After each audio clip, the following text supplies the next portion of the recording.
मुकेश अंबानी ने चुपचाप गेम खेल दिया है हमारे डेटा के साथ। उन्होंने 2016 में इंटरनेट के साथ क्या था। यार पूरे वर्ल्ड का 20% डेटा जनरेट करता है इंडिया और केवल 3% की होल्डिंग कैपेसिटी रखता है।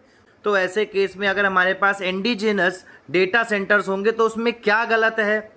और किसने कह दिया कि यहाँ पर मुकेश अंबानी को ही सब कुछ दे दिया गया है? पूरी बड़ी मार्केट में मुकेश अंबानी के पास केवल 5 से 8% का मार्केट शेयर है और वर्स्ट केस सिनेरियो में भी 15 से 20% के ऊपर नहीं जाने वाला आगे 20-25 सालों में।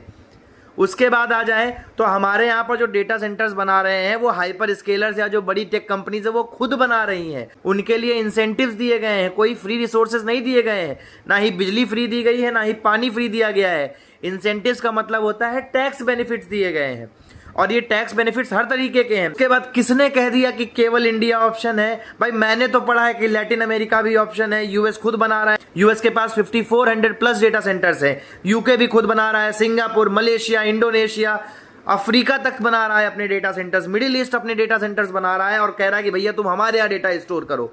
तो केवल इंडिया वाला तो कॉन्सेप्ट ही गलत है। फिर आते हैं चाइना में, तो चाइना में 80% अनयूज्ड कैपेसिटी इसलिए है क्योंकि चाइना ने सोचा था कि हम ज़्यादा डेटा सेंटर्स बनाएंगे और हम ज़्यादा कमाएंगे, लेकिन हुआ उसका उल्टा।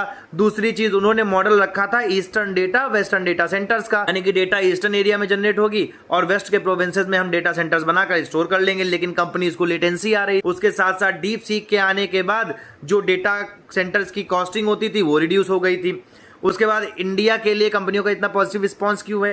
क्योंकि all over the world data centre costing का 40% लेस कॉस्ट आता है इंडिया में, 40%। यानी कि कहने का मतलब है कि जहां 100 रुपए की कॉस्टिंग आ रही थी अब सिर्फ 60 रुपए की कॉस्टिंग आ रही है, तो प्राइवेट कंपनी तो प्रॉफिट ही देखेगी। उसके बाद अब आते हैं चैलेंजेस पर। तो चैलेंजेस हैं कि हमारे यहाँ वाटर यूजेस में प्रॉब्लम हो सकती है, इलेक्ट्रिसिटी की प्रॉब्लम है, रिलायबिलिटी की प्रॉब्लम है, लेकिन उसके लिए सोल्यूशंस अवेलेबल हैं। इंडिया एक एनर्जी सरप्लस स्टेट है तो हम उसका यूज कर सकते हैं, उससे पैसा कमा सकते हैं, उसमें गलत क्या है? और उसके साथ साथ हमारे देश के युवाओं को रोजगार मिलेगा। और अगर इतना ही डेटा सेंटर से प्रॉब्लम है तो तुम लोग यार मोबाइल यूज करना बंद कर दो, तुम लोग ये डेटा यूज करना बंद कर दो, तुम लोग एआई यूज करना बंद कर दो। मतलब एआई भी यूज करना है, डेटा सेंटर्स भी नहीं रखने हैं और फिर सब जो है चिल्लाना भी है कि मतलब सब चाहते हो तुम्हारे हिसाब से हो लेकिन चाहते कुछ नहीं हो। ऐसा थोड़ी होता है दीदी। थोड़ा सा समझदार बनिए, सजग बनिए। जय हिंद, जय भारत।